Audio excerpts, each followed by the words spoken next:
Is in 4-part, Part 1, Part 2, Part 3, and Part 4. Now look at Part 1. Part 1. You will hear a student phoning to inquire about a car for sale. First, you have some time to look at questions 1 to 7.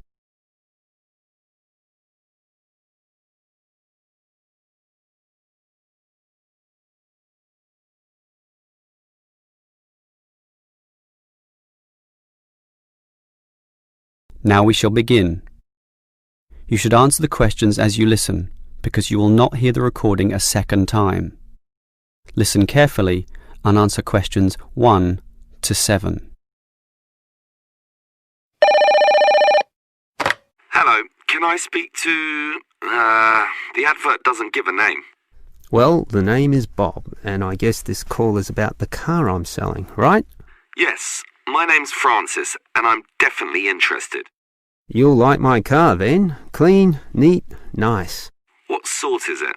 Oh, the original model was called an Echo. You know, like the echo a sound can make. But then they changed the name to Yaris just before I bought it. Yaris. I don't know why. I liked the old name, and it's the same car, but that's what it's called. So, what's the colour? The ad says it's cream-coloured. Like cream, then? Yeah, well, it's more of a yellow colour, actually. Not cream? No, I don't know why I said that. It's like a canary, and it's more like one, too. So, what about the power? How many cylinders does it have? 4 or 6? My brother has a 6-cylinder car and says it's very powerful. Well, this one's 4 only, but I find it fine for city driving. As long as you don't intend to drive this car interstate or across the country, it does the job fine. That's okay. I just want the car basically for commuting to work and maybe some weekend trips. Is it 2-door or 4-door? I suppose it's not 4-door. The car's too small for that, right? Right, just 2 doors, as you say. The front seat bends forward to allow entry into the rear. That's fine by me. This car is just for my girlfriend and I anyway. What about accessories? Radio, CD player, anything else? Does it have an air conditioner? Well, no, it doesn't, but I don't find that a problem. I just open the window. I mean, if you really want, you can pay to have an AC installed. Basically, the only additional feature this car has is a radio, but it's still a great deal. That depends on the price. You say you want $12,800, right? Yep, about that. Well, obviously you expect the price to be reduced to an even figure, right? Well, I don't know. $12,000. $12,500, maybe. If you can lower it a bit, I'll come and have a look, okay? Okay. Let's say $12,400, but I won't lower it any more than that. Certainly not to $12,000. Well, if I can get that better price, I may come over this afternoon. But what year is this car? How old is it? My brother's got a 12-year-old car and it's showing problems. Well, my car was brand new only 3 years ago, but it still looks like it's only been 1 year on the road. Okay, that sounds good. Before you hear the rest of the conversation, you have some time to look at questions 8 to 10.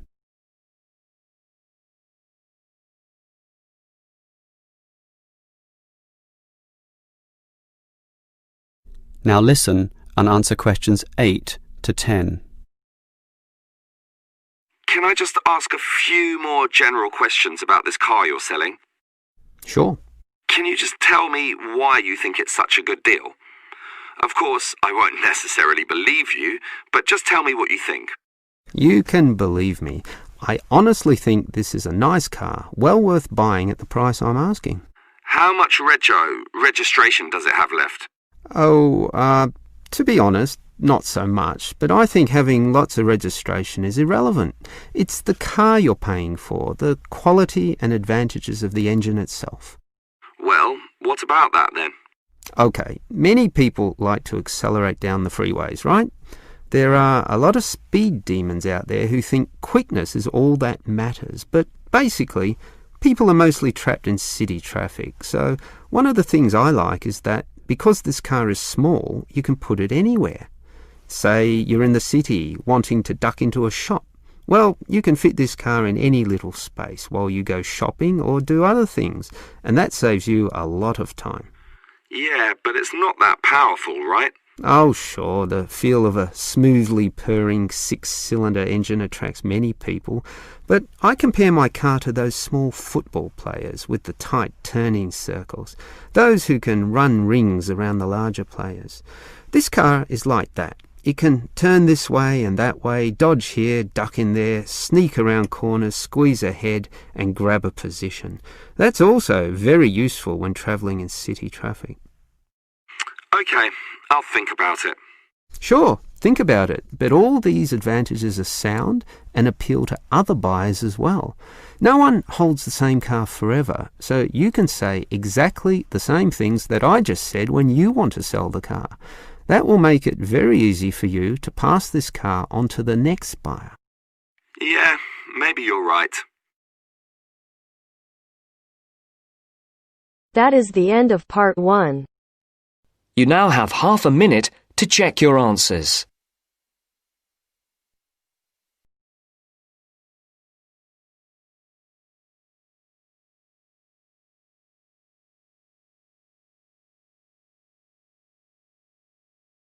Now turns to part 2. Part 2.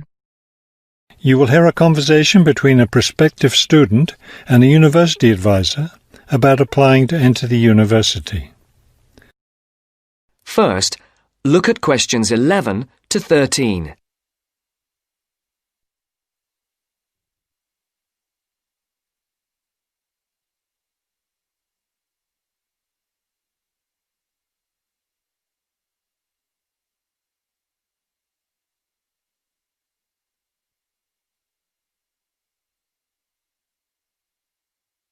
As you listen to the first part of the interview, answer questions 11 to 13.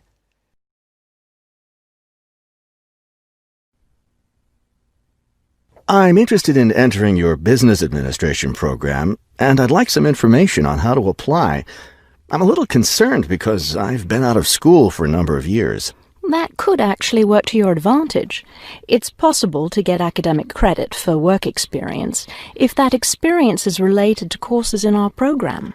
I've been working in business for several years. How would I get academic credit for that? First, you'll need to read the university catalogue to see if any of the course descriptions match your specific job experience. For example, if you've worked in accounting, you may be able to get credit for an accounting course. So then what would I do? You would write a summary of your work experience, relating it to specific courses we offer. Submit that to the admissions office with a letter from your work supervisor confirming your experience. Now look at questions 14 to 20.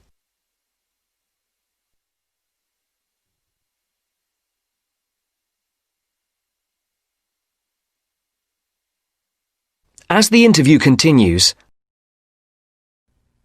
would I submit those things at the same time that I apply for admission? That would be the best idea. Have you seen a copy of our university catalogue? Not the most recent one. I have a copy from last year. You'll need to look at the latest one. Unfortunately, I've run out of copies, but you can get one from the library for now, and I'll send you your own copy as soon as I have more available. Thank you. How does the admissions process work? Well, first you'll need to get an application for admission. Those are available in the admissions office. The application form contains all the instructions you'll need. That sounds simple enough. Of course, you'll need to make sure you meet all the admissions requirements. How can I know what those are?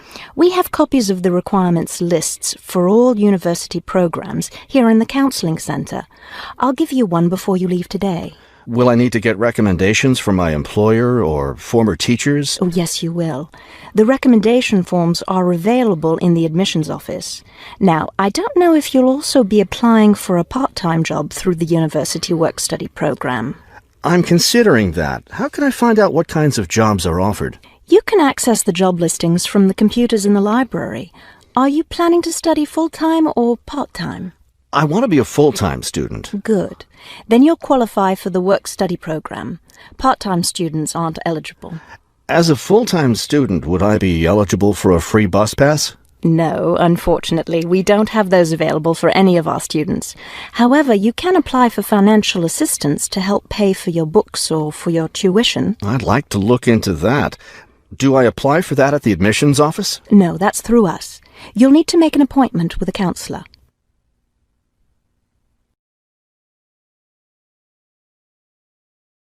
That is the end of part 2.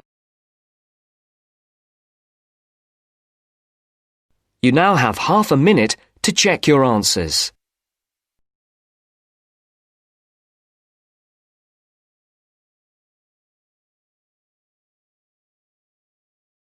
Now turns to part 3.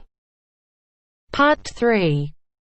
To hear a reporter from the New York Times who is presenting a news report prepared by Dion Searcy and Robert Gebeloff on the topic Middle Class Shrinks, further as more fall out instead of climbing up. First, look at questions 21 to 23.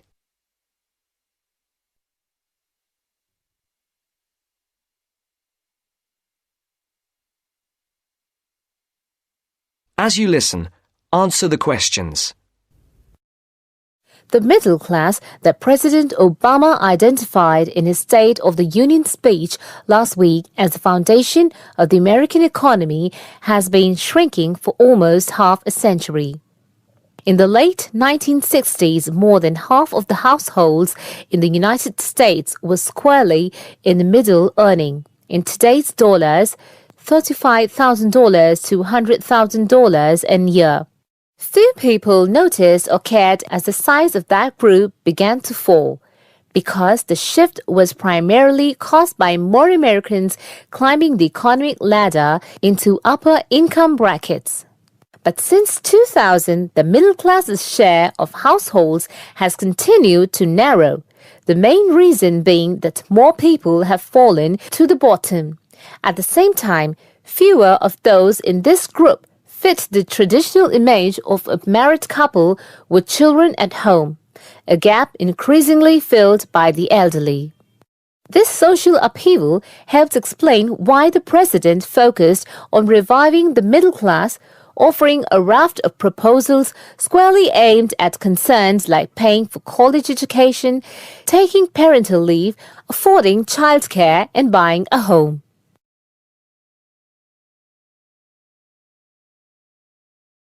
Before the conversation continues, look at questions 24 to 30.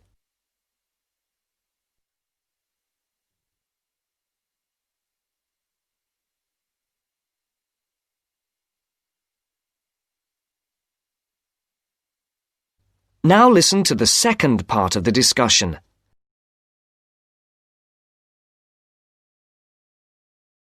Mr. Obama told Congress and the public, still, regardless of their income, most Americans are identified as middle class. The term itself is so amorphous that politicians often cite the group in introducing proposals to engender wide appeal. The definition here starts at $35,000, which is about 50% higher than the official poverty level for a family of 4 and ends at the 6-figure mark. Although many Americans in households making more than $100,000 consider themselves middle class, particularly those living in expensive regions like the Northeast and Pacific Coast, they have substantially more money than most people. However, the lines are drawn. It is clear that millions are struggling to hang on to accoutrements that most experts consider essential to a middle-class life. I would consider middle class to be people who can live comfortably on what they earn, can pay their bills, can set aside something to save for retirement and for kids in college, and can have vacations and entertainment, said Christine L. Ovens, Executive Director of the National Employment Law Project.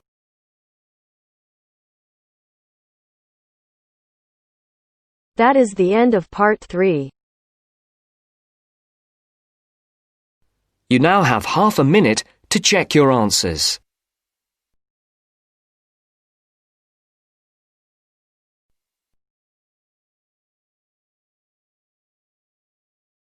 Now turns to Part 4.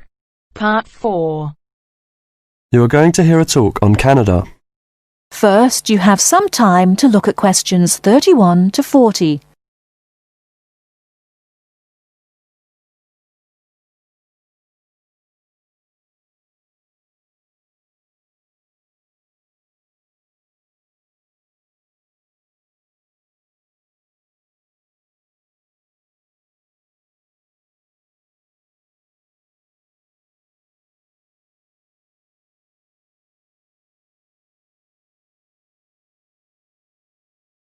Now listen carefully and answer questions 31 to 40.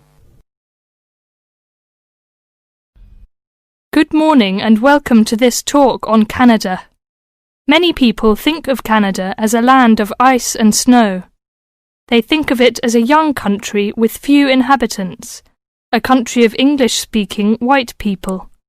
While some of this is true, it is also an inaccurate description of the country we call Canada. Canada lies in the northern half of the continent of North America. The most northern parts of Canada are sometimes called the land of the midnight sun, because at certain times of the year the sun never sets and is still shining faintly at midnight. This northern part of Canada is cold and mostly snow-covered all year round. Most of the people who live in this northern part of Canada are called Inuit or Dene. They were once called Eskimos. They are the original people of this land and are part of what are called the First Nation. As we move to the more southern parts of Canada, the land changes and so does the people. Moving from east to west in southern Canada, we travel from the Atlantic provinces of Nova Scotia, Newfoundland, New Brunswick, and Prince Edward Island. These small provinces, with small populations, border on the Atlantic Ocean. The land in these provinces is not very fertile, so fishing, forestry and mining are the main industries, although in some small areas, agriculture is also important. If we travel west from the Atlantic provinces, we come to central Canada, composed of the large provinces of Quebec and Ontario.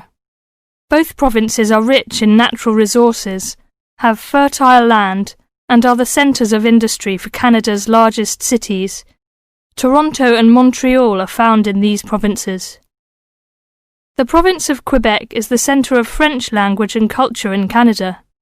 In fact, Montreal is the second largest French-speaking city in the world after Paris. Finally, in the far west of Canada, we come to the province of British Columbia.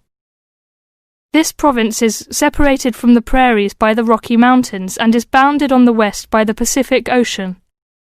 British Columbia is often called simply the West Coast. British Columbia is an attractive place for tourists because of its mild climate, spectacular mountains, seacoast, and beautiful forests. Agriculture, forestry, shipping and fishing are major industries in British Columbia. The people of this land of Canada are as varied as its landscape. The original settlers, those we call the people of the First Nations, came from Asia by crossing the Bering Strait from Siberia to Alaska. In their new environment, they developed many new languages and cultures. In the 16th century, the first Europeans arrived in eastern Canada. They came from Britain and France.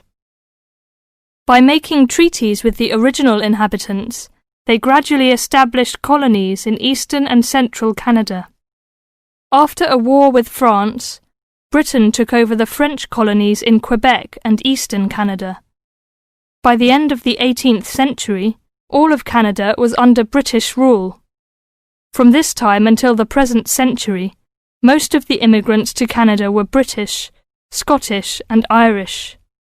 In this century, however, Canada has had an influence of settlers from all over the world. There are now hundreds of thousands of people from Asia, Africa and South America who now call Canada their home. That is the end of Part 4. You now have half a minute to check your answers.